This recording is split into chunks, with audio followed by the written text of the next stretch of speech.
الحمد لله رب العالمين والصلاة والسلام على سيد الأنبياء والمرسلين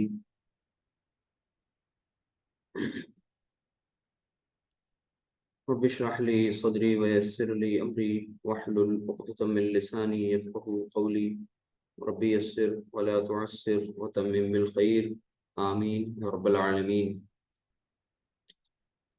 آج کی اس کلاس میں انشاءاللہ ہم سب منصوبات کے بچے ہوئے جو پوائنٹس ہیں ان کا ذکر کریں گے اور آج یہ ٹاپک انشاءاللہ مکمل ہو جائے گا۔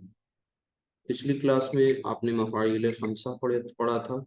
مفاعیل خمسہ یعنی مفعول کی 5 قسمیں، اور ان سب کے ایگزامپلس بھی آپ نے دیکھے، ان کو پہچاننے کا طریقہ بھی سمجھ لیا۔ وہ فہرست مکمل ہوئی اور آپ نے دیکھا کہ اس میں کوئی نہ کوئی اسم استعمال ہو رہا ہے جو مفعول بن کر آ رہا ہے، لیکن سوال یہ ہے کہ وہ مفعول کی کون سی قسم ہے۔ تو الحمدللہ آپ نے سمجھ لیا۔ اس کے بعد کانا کی خبر۔ کانا آپ نے پڑھا تھا ایک فعل ناقص ہے، اور اس کی مضارع جو ہے وہ یکون۔ کانا جب آتا ہے جملہ اسمیہ پر داخل کیا جاتا ہے تو جملہ اسمیہ کے خبر کو وہ منصوب کر دیتا ہے۔ تو آپ نے اگزامپل بھی کئی لی تھی، اور آپ کو معلوم ہے کہ کانا تھے کا تھا کا مفہوم دیتا ہے، لیکن اگر آپ کو فیوچر ٹینس کا مفہوم لانا ہو وہاں پر تو پھر آپ کانا کی جگہ یکونو کا استعمال کر سکتے ہیں۔ اور پھر آپ نے یہ بھی دیکھا کہ کانا نے کس طرح تینوں ٹینسز کے تعلق سے جو بات ہوئی تھی وہ بھی آپ نے سمجھ لیا تھا الحمدللہ۔ اسی ضمن میں قرآن کریم کی ایک آیت یاد آ رہی ہے، اعوذ باللہ من الشیطان الرجیم، بسم اللہ الرحمن الرحیم۔ آپ سب سورۃ النصر کی بالکل آخر میں پڑھتے ہیں انہ کان توابا۔ شروع سے پڑھیں، اذا جاء نصر اللہ والفتح ورأيت الناس يدخلون في دين الله أفواجا فسبح بحمد ربك واستغفره إنه كان توابا۔ تو وہاں پر آپ دیکھ رہے ہیں انہو کانا توابن۔ وہ جو توابہ ہے وہ وہی منصوب اسم ہے، کانا کے آ جانے کی وجہ سے وہ منصوب ہو گیا ہے۔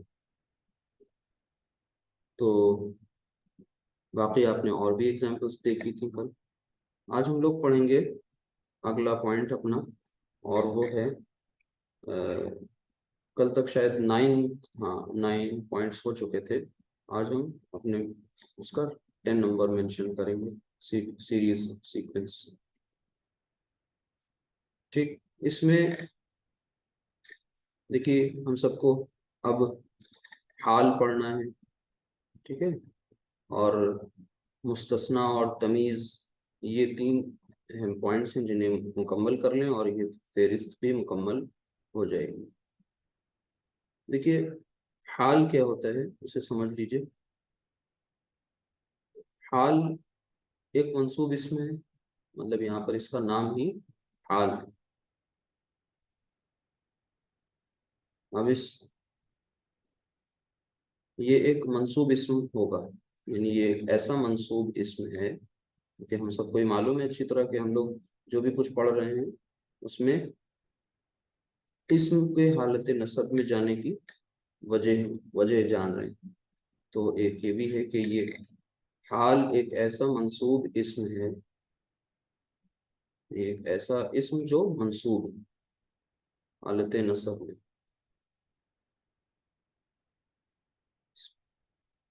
اب فعل واقع ہونے کے، جب کوئی فعل واقع ہوتا ہے، کوئی کام وجود میں آتا ہے، کیا جاتا ہے یا ہوتا ہے، ٹھیک ہے، تو یہ فاعل یا مفعول دونوں کی حالت بیان کرتا ہے، مطلب دونوں میں سے کسی کی بھی حالت بیان کر سکتا ہے۔ ٹھیک، کس کی حالت بیان کرتا ہے؟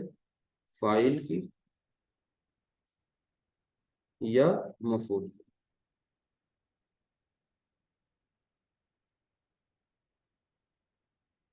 اور حال بیان کرتا ہے کہ وہ کس حال میں ہے۔ اگزامپل اس طرح سے سمجھیے، اس کو یہ بھی لکھ لیجئے، فاعل یا مفعول کا حال بیان کرتا ہے۔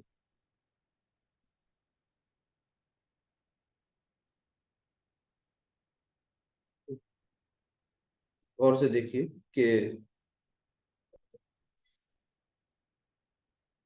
قاف دال میم، یہ جو روٹ لیٹرز ہیں یہ آنے کے مفہوم میں استعمال ہوتے ہیں، یعنی قدیمہ یعنی وہ آیا، کون آیا تو اس کون کو ظاہر کر دیجئے، قدیمہ حامد، حامد آیا، حامد آیا۔ اچھا حامد آیا تو کس حال میں آیا؟ روتے ہوئے، ہنستے ہوئے، ٹھیک ہے، کس حال میں آیا؟ تو اب نیکسٹ بات آئے گی، وہ ایک منصوب اسم ہمیں لانا ہے جو اس آنے والے کا حال بیان کرے گا۔ تو ہم یہاں پر لکھ رہے ہیں ضاحکن، ضاحکن۔ اب تھوڑا سا اگر آپ غور کریں تو یہاں پر یہ بات کلیئر ہو گئی کہ حامد کیسے آیا؟ ہنستے ہوئے آیا، کہ ضاد حا کاف، یہ روٹ لیٹرز ہنسنے کے مفہوم میں آتے ہیں، اور اسی کو آپ نے منصوب بنا کے لکھ دیا ضاحکن، حالت نصب میں لکھ دیا۔ اب غور کریں آپ، تو یہ کس کا حال ہے؟ یہاں پر یہ حال فاعل کا حال، ٹھیک ہے، یعنی یہاں پر آنے والے کا حال ہے، اور آنے والا کون ہے؟ حامد ہے، لہٰذا یہاں پر جو حال بیان کیا جا رہا ہے وہ فاعل کی ایک طرح سے حالت، فاعل مینس ڈوئر، کام کرنے والا، آنے والا حامد ہے، اور حامد کس حال میں آیا یہ بیان کر دیا گیا، ٹھیک ہے۔ اسی طریقے سے اور بھی ایگزامپلس آپ لے سکتے ہیں کہ جہاں پر آپ مفعول کا حال بیان کر رہے ہیں، ٹھیک ہے، تو اسے بھی سمجھ لیجئے۔ تو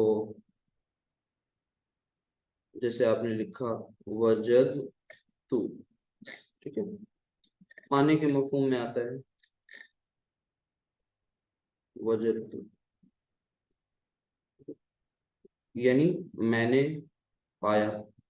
اچھا میں نے کیا پایا؟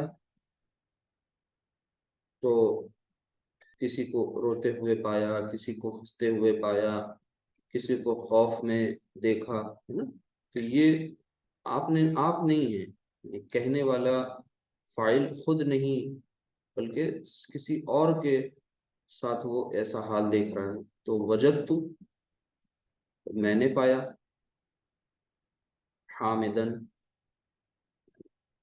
حامد کو پایا، منصوب اسم، وجد تو حامدن، میں نے حامد کو پایا۔ کیا پایا؟ اب یہاں پر اس کا ایک دوسرا، وہاں وہ ہنستا ہوا اسے پایا تھا، اب یہ کسی دوسرے موقع پر اسے ہم نے خائفن، خائفن، میں نے اسے خوف زدہ پایا۔ کسے خوف زدہ پایا؟ حامد کو۔ اب یہاں پر یہ جو حال بیان کیا جا رہا ہے وہ ظاہر سی بات ہے اچھی طرح آپ سمجھ سکتے ہیں کہ یہ حالت کس کی بیان کی جا رہی ہے؟ یہ مفعول کی، آبجیکٹ کی، مفعول کی حالت بیان کی جا رہی ہے۔ تو یہ دو ایگزامپلس اس سے اچھی طرح آپ کو بات پتہ چل گئی۔ تو اوپر والے ایگزامپل میں حامد جو ہے وہ سبجیکٹ بن کر آ رہا ہے، اور دوسرے والے میں وہ آبجیکٹ بن کر آ رہا ہے، ڈوئر ہے اوپر اور نیچے آبجیکٹ، ٹھیک ہے۔ اور آپ کو پتہ ہے کہ فاعل حالت رفع میں ہوتا ہے، دیکھیے حالت رفع ہے، اور مفعول حالت نصب میں ہوتا ہے، دیکھیے حالت نصب ہے۔ تو اب نیچے والے ایگزامپل میں اگر آپ غور کریں تو آپ کو دو اسماء آپ کو حالت نصب میں مل رہے ہیں، سمجھ میں آئی بات؟ تو اب یہاں پر اب یہ کیا ہے؟ یہ ہے دوسرا والا اسم خائفن، یہ بھی منصوب، اور حامدن تو منصوب ہے ہی، اب آپ کے سامنے دیکھیے دو منصوب اسم آ گئے اور دونوں کے حالت نصب میں جانے کی وجہ آپ کو پتا ہو گئی. حامدن اس لیے منصوب ہے کیونکہ یہ مفعول بہی ہے. کیا ہے یہ؟ مفعول بہی، جو کام کے اثر کو قبول کر رہا ہے. یعنی میں نے حامد کو پایا، ٹھیک ہے، تو وجدت حامدن مفعول بہی. لیکن دوسرا والا جو منصوب اسم ہے، اس کا ریزن پوچھا جائے آپ سے یہ کیوں حالت نصب میں ہے، تو آپ بتائیے یہ حال ہے. اب کس کا حال ہے؟ فاعل کا ہے یا مفعول کا؟ مفعول کا حال ہے. تو حال ہونے کی وجہ سے یہ حالت نصب میں گیا. تو یہ آپ نے الحمدللہ، ہمیں امید ہے یہ کانسیپٹ سمجھ لیا ہوگا. اسی طرح اس کے ساتھ اور بھی کچھ پوائنٹس ہیں، انہیں بھی سمجھ لیجئے کہ یہاں پر جب کبھی حال کی بات ہوتی ہے تو حال اور ایک چیز ہوتی ہے ذوالحال. ٹھیک ہے، یہ پوائنٹ بھی جاننا ہے انشاءاللہ. تو جیسے مثال کے طور پر، اور ایگزامپل اگر ہم لے لیں دھیان سے، تو ایک پوائنٹ یہاں پر سمجھ لیجئے اچھی طرح سے. یہ تو الگ الگ دو ایگزامپل آپ نے لے کر کے بات کو سمجھ لیا اچھی طرح سے کہ حال اور کیا ہوتا ہے. حال کیا ہوتا ہے، حال کس کس کا بیان کیا جا سکتا ہے، اور حال ہمیشہ حالت نصب میں ہوتا ہے. ٹھیک ہے، تو اب یہاں دھیان دیجیے گا ذرا کہ میں ایک ایگزامپل لکھ رہا ہوں کہ دخلت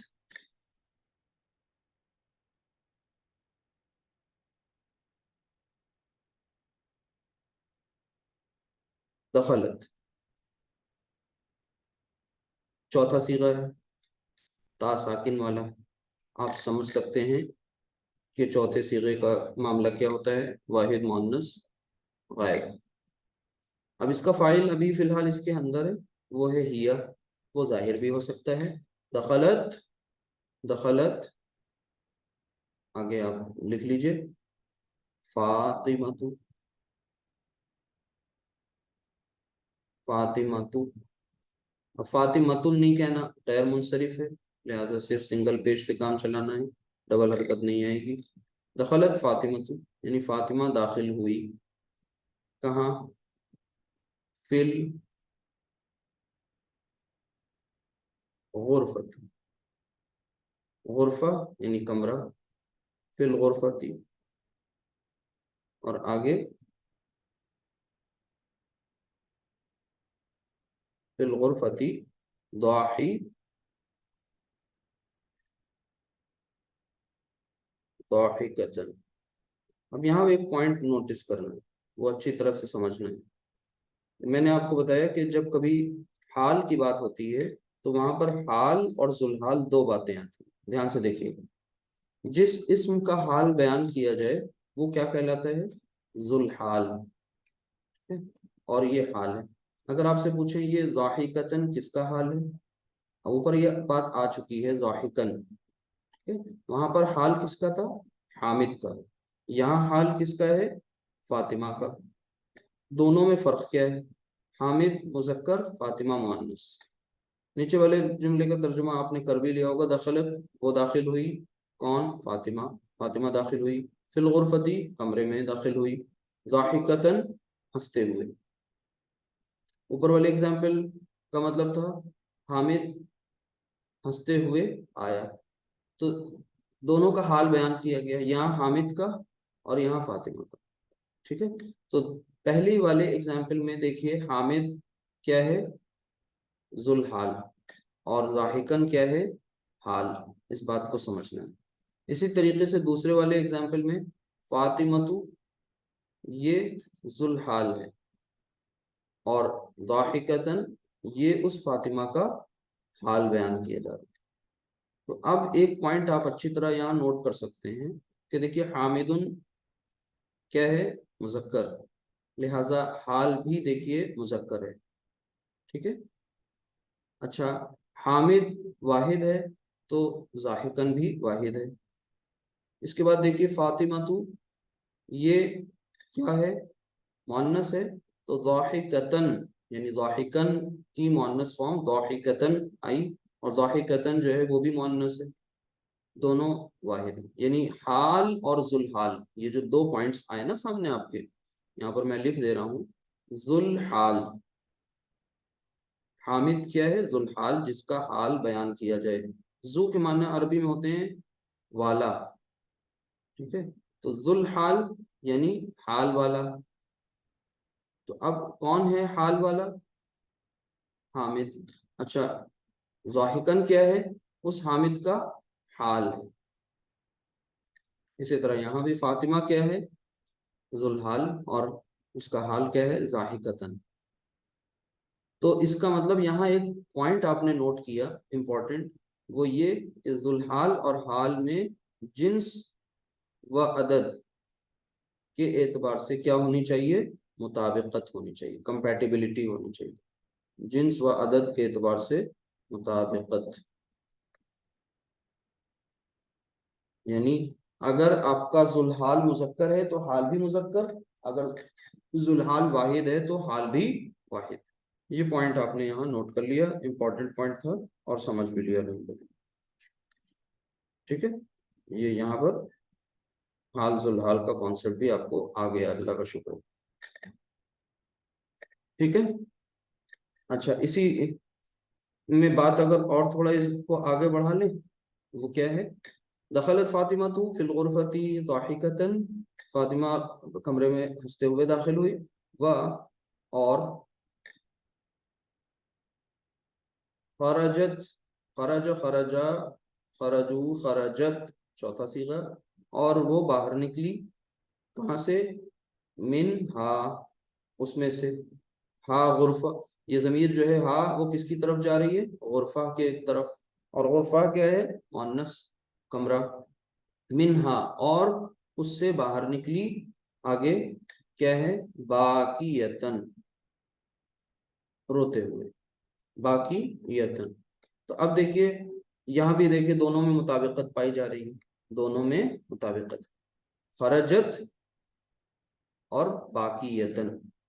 اچھا، اب خرجت کس کے لیے آیا؟ ظاہر سی بات ہے فاطمہ کے لیے آیا۔ آپ کو بتایا چوتھا صیغہ جب استعمال کیا جائے یا پہلا جب استعمال کیا جائے تو اس میں جو اسم ہوتا ہے وہ ظاہر یا ضمیر دونوں طرح سے آ سکتا ہے، یعنی ضمیر میں تو ضمیر کی شکل میں تو ہوتا ہی ہوتا ہے، لیکن وہ کبھی ظاہر بھی ہو سکتا ہے۔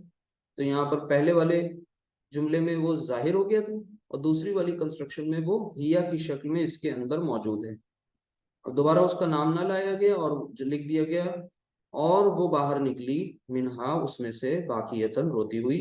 لہذا یہاں پر بھی دیکھیے ہیا مؤنث اور باقیتن، تو حال اور ذوالحال دونوں میں مطابقت پائی جا رہی ہے۔ امید ہے کہ یہ کانسیپٹ سمجھ میں آ گیا ہوگا، ٹھیک ہے۔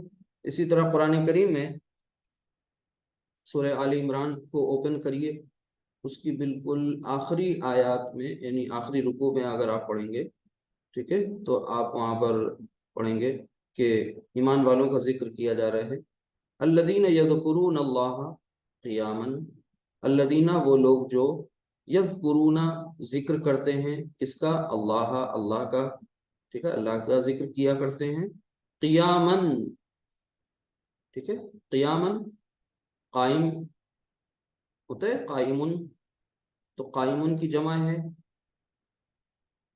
ٹھیک ہے، قائمون یا قائمین، اور پھر اسی سے وہ قیامن بھی بن گیا ہے، تو قیامن کھڑے ہوئے، قعودن اور بیٹھے ہوئے، یعنی کھڑے ہونے کی شکل میں بھی وہ اللہ کا ذکر کیا کرتے ہیں، اور بیٹھے ہونے کی شکل میں بھی وہ اللہ کا ذکر کیا کرتے ہیں۔ کون؟ اللہ کے جو نیک بندے ہیں، الذین یذکرون اللہ قیاما وقعودا وعلی جنوبہم، ٹھیک ہے، آپ اس آیت کو آگے پڑھیے گا انشاءاللہ۔ تو فی الحال یہ بات سمجھ میں آ گئی کہ حال جو ہے دراصل یہ ایک منصوب اسم ہے، یہ فاعل یا مفعول کا حال بیان کرتا ہے، ٹھیک ہے، اور حال جب آتا ہے تو کوئی نہ کوئی اس کا ذوالحال ہوتا ہے، ذوالحال وہ اسم ہوتا ہے جس کا حال بیان کیا جائے، تو حال اور ذوالحال دونوں میں جنس اور عدد کے اعتبار سے مطابقت ہونا لازمی ہے، کمپیٹیبلٹی ضروری ہے۔ یہ اتنے پوائنٹس آپ نے سمجھ لیے، اسی طرح آئیے اب اگلے پوائنٹ کی طرف، اس کو بھی دھیان سے سمجھ لیجیے۔ یہ جان لینے کے بعد اب انشاءاللہ اس کے بعد نیکسٹ پوائنٹ ہم سب کا آئے گا، اور وہ ہے تمیز۔ تو تمیز کیا شے ہے؟ یہ تمیز و تہذیب والا تمیز نہیں ہے، یہ تمیز عربی گرامر کا ہے، تو ہے ویسے ہی لکھیں گے ویسے ہی تمیز۔ تو تمیز کیا شے ہے، اس کو یہ بھی ایک منصوب اسم ہے، اس طرح سے اس کو ڈیفائن کریں گے کہ تمیز بھی ایک منصوب اسم ہوتا ہے، منصوب اسم ہوتا ہے۔ اچھا، یہ منصوب اسم جو ہے حالت نصب والا اسم، یہ کرتا کیا ہے؟ جو کسی مطلب ایمبیگوس لفظ کی ایمبیگوٹی کو دور کرتا ہے، یعنی جو کسی ابہام والے معنی والا جو اسم ہے، اس اب ظاہر سی بات ہے وہ مبہم لفظ، یعنی وہ ایمبیگوس لفظ، وہ غیر واضح لفظ کہاں استعمال ہو رہا ہے؟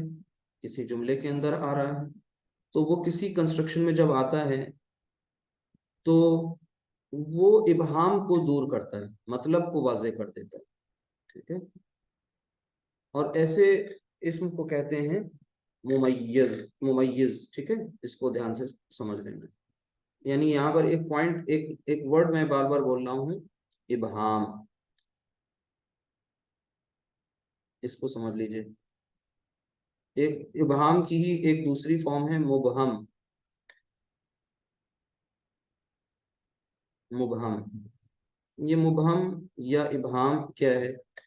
تو جو غیر واضح چیز ہوتی ہے، ٹھیک ہے؟ یعنی اس کے لیے انگلش میں لفظ آتا ہے ایمبیگوس، یا پھر اس کو ہم یہ کہتے ہیں ایمبیگوٹی، یعنی کسی چیز میں ابہام ہے تو کہیں گے ایمبیگوٹی ہے اس میں، یہ لفظ ایمبیگوس ہے۔ تو یہ، یا آپ اس کو اس طرح سے بول سکتے ہیں غیر واضح، مطلب کسی کنسٹرکشن میں کوئی ابہام ہے، کوئی بات واضح نہیں ہو رہی، تو وہ غیر واضح چیز کو واضح کر دیتا ہے۔ جیسے اگزامپل ہے، قرآن کریم سے اگر لینا چاہیں تو آپ کو پتہ ہے کہ حضرت یوسف علیہ السلام کے تعلق سے کہ انہوں نے ایک خواب دیکھا تھا، اور پھر وہ خواب بیان بھی کیا گیا، دھیان سے دیکھیے۔ انہوں نے کہا وَإِذْ قَالَ رَبُّ، نہیں، الفاظ آتے ہیں وَإِذْ قَالَ يُوسُفُ لِأَبِيهِ، ہاں، وَإِذْ قَالَ يُوسُفُ لِأَبِيهِ، اور جب یوسف نے اپنے والد سے کہا یا ابتی، اے میرے ابا جان، یا ابتی انی رأیتو، یقیناً میں نے، انی، یقیناً میں نے کیا کیا؟ رأیتو، دیکھنے کے مفہوم میں آتا ہے، رأیتو، میں نے دیکھا، ٹھیک ہے؟ کیا دیکھا میں نے؟ احد عشرہ، احد عشرہ، اب یہ گنتی والا چیپٹر آ گیا، گنتیاں ابھی پڑھی نہیں، کوئی بات نہیں، گنتیاں انشاءاللہ آگے آئیں گی اس کورس کے بعد۔ ایک کتاب انشاءاللہ پڑھیں گے، اس میں آپ لوگ پڑھیں گے، انٹرسٹڈ ہوں گے تو وہاں پر آپ کو گنتیاں بھی سیکھنے کو ملیں گی۔ یا ابتی، اے میرے ابا جان، انی، یقیناً میں، رأیتو، یعنی میں نے دیکھا، یقیناً میں نے دیکھا، احد عشرہ، ٹھیک ہے؟ احد عشرہ یعنی 11، کیا 11 کیا دیکھے؟ اب یہ عجیب سی بات ہے نا، میں نے 11 دیکھا، میں نے 11 دیکھے، تو میں نے 11 کیا دیکھے؟ یہ یہاں پر ابہام ہے، اس میں ابہام کیا ہے؟ یہی ہے 11۔ تو ان 11 کو واضح کر دیا کس نے؟ ایک اسم نے، اور وہ اسم اس کے آگے آ گیا، وہ آیا کوکبن۔ کیا آیا؟ قرآن کریم نے کیا استعمال کیا؟ کوکبن، کوکبن، کوکب کہتے ہیں ستارے کو، کوکبن، یعنی میں نے اب وہ 11 کیا دیکھے؟ سر سے بات ہے وہ ستارے دیکھے۔ تو یہ آپ نے دیکھا قرآن کریم میں۔ اب یہ کوکبن بھی دیکھیے منصوب ہے، اور قرآن میں آپ پڑھیں گے، تلاوت کریں گے تو بے شمار ایسے اسما ملیں گے جس میں آپ کو وہ دو زبر کے ساتھ مل رہے ہوتے ہیں، اب ان میں ڈفرینشیٹ کریں گے کیسے؟ ظاہر سی بات ہے یہ سارے پوائنٹس آپ کے سامنے رہنے چاہیے، مفاعل خمسہ، ٹھیک ہے؟ اور اس سے پہلے جتنے بھی پوائنٹس آپ کو بتائے گئے ہیں کہ یہ وہاں پر ان میں سے کوئی بھی ایک شکل آ سکتی ہے۔ ابھی کانا کی خبر آپ نے پڑھا، ٹھیک ہے؟ اسی طریقے سے یہ جو پڑھا حال، تمیز، اسی طرح آگے پڑھیں گے مستثنی یا وہ سب، تو یہ چیزیں جاننی انتہائی ضروری ہیں تاکہ آپ وہاں پر سمجھ پائیں کہ یہ منصوب اسم آیا کیوں، ٹھیک؟ تو ایک تو یہ آپ نے دیکھا کہ یہ اس طریقے سے آگے، اسی طریقے سے قرآن کریم کی ہی ایک ایگزامپل ہے، وہ آپ کے سامنے رکھتے ہیں سورۃ الزلزال کی۔ یہ اوپر والی ایگزامپل تو سورہ یوسف کی ہے، سورہ زلزال کے الفاظ ہیں فمن، فمن آگے آتا ہے یعمل، یعمل۔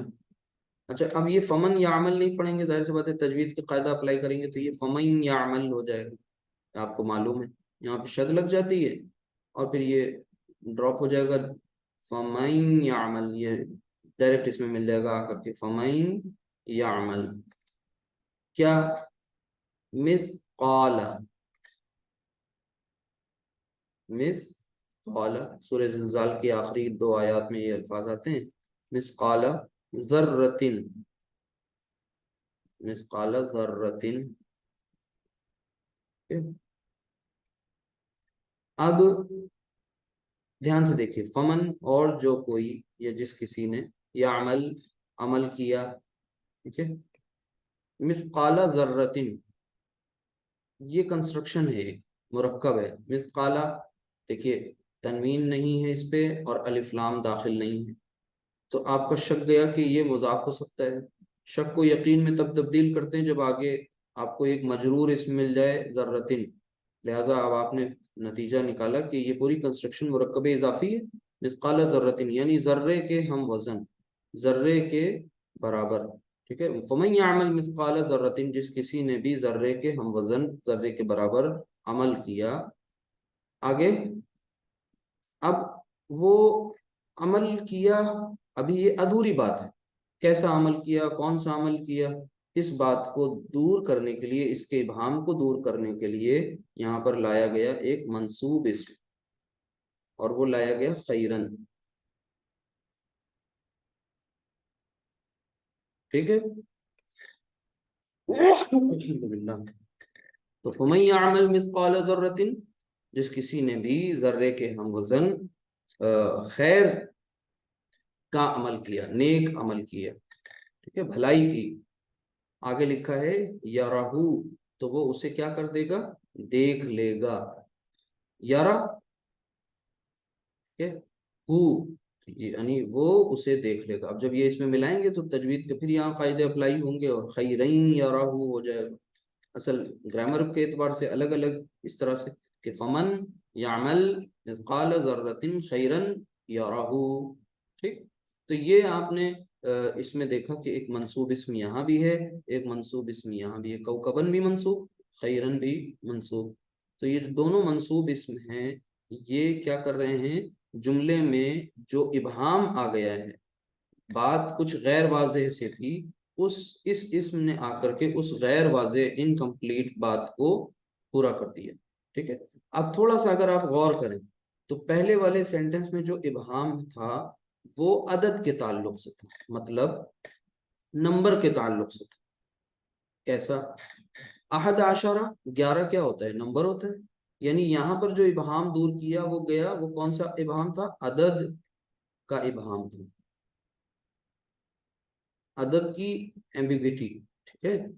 اسی طرح دوسرے والے جملے میں، دوسری والی آیت میں اگر آپ دیکھیں تو یہاں پر کیا لکھا ہوا ہے، مثقال ذرۃ، ذرے کے ہم وزن، یعنی ایک طرح سے یہاں پر کہیں نہ کہیں کوانٹٹی کی بات ہو رہی ہے، گنتی کی بات نہیں ہو رہی ہے، ٹھیک ہے؟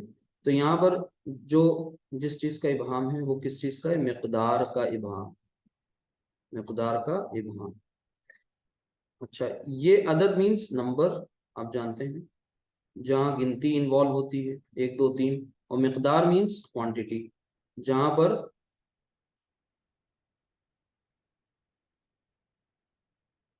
کوانٹٹی آتی ہے، مقدار آتی ہے کسی چیز کی،